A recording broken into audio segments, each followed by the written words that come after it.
Hi, we're going to do a quick overview of how to cut a 3D skull using V-Carve.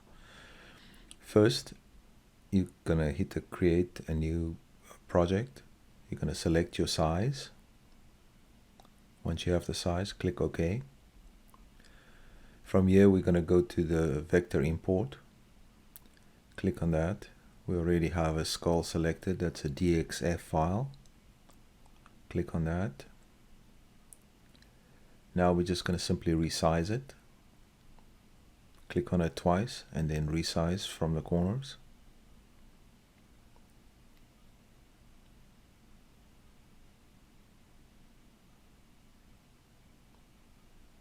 There you go. So once you have the right size, we're going to go to the toolpath command. In the toolpath command, we're going to select the whole image and then hit the V-Carve. In V-Carve, we're going to select the bit we want to use. We're going to use a 90-degree V-bit that I have pre-selected in my tools. Click OK. Now we're just going to double check the depth and then calculate. There's our image. We're going to hit the play button. It's going to show us exactly what it's going to look like once it's cut. And there we have the first part. We're going to close that. Then we're going to hit the 2D view. We're going to select the outside perimeter of the skull only. Then hit the profile toolpath. We're going to cut all the way through, so the full depth of the board. We're going to select our tool. We're going to use a 3mm end mill for this. Next, we're going to add some tabs. So click on the tabs, and then you can select them wherever you want them on the skull. We'll do 4 of them, top and bottom, just to hold it in place. Going to close that, and then we're going to hit the calculate button. That's going to show us the toolpath. Again, we hit the play button, and there's your complete cutout. To save this project, what we're going to do is we're going to select both, hit the save toolpath button. This is important. You have to use the multiple tools, otherwise you can't do a tool change. Select the save the toolpaths, and then give it a file name. I'll do a separate video as to how to do tool changes. This is something that I struggled with when I started CNC and never really had somebody explain it to me very well. So I will do a separate video just to show you how to do the tool changes. It's very simple when using V-Carve.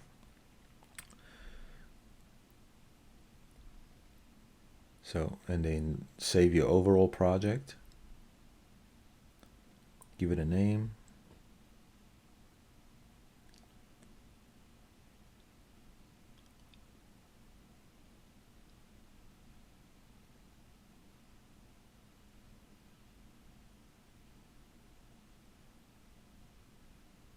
All right, we're ready to cut.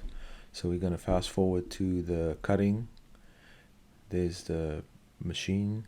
I got it set on high speed so that the video doesn't take too long. So first, obviously, it's doing the profile cutout. It's doing the outline. I don't have my dust collection hooked up because it's very difficult to see the actual cutting happening. So I just it'll be fairly dusty. It's going to complete 4 toolpaths, I believe. The last one, you'll see it go up and down to cut out our tabs. Yeah, you can see it's cutting the tabs now. So this is the last toolpath. Okay.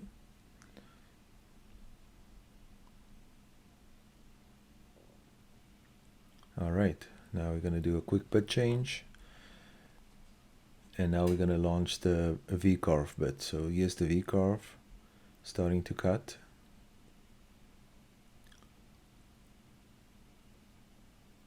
I know this is a very quick overview, but if you have any questions, leave it to me in the comments. This was part of the gravedigger bed design that I did. This is the skull that went on the front of the gravedigger bed, and I did mention that I would do a follow-up video to show you how to do that. Also, if you need access to the actual DXF file, I can send you the link to the DXF file. I also have collected a few websites that provide free DXF files. That's really handy. I use them all the time. So leave me a note. I can send you a link to those websites as well.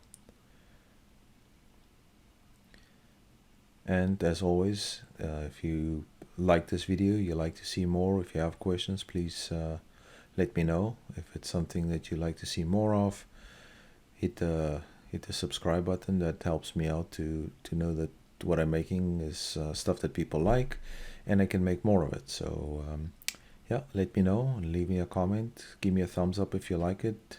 If there's something I missed that you think I should do better, let me know. Thank you. I will let you watch the rest of the video. Thanks for watching.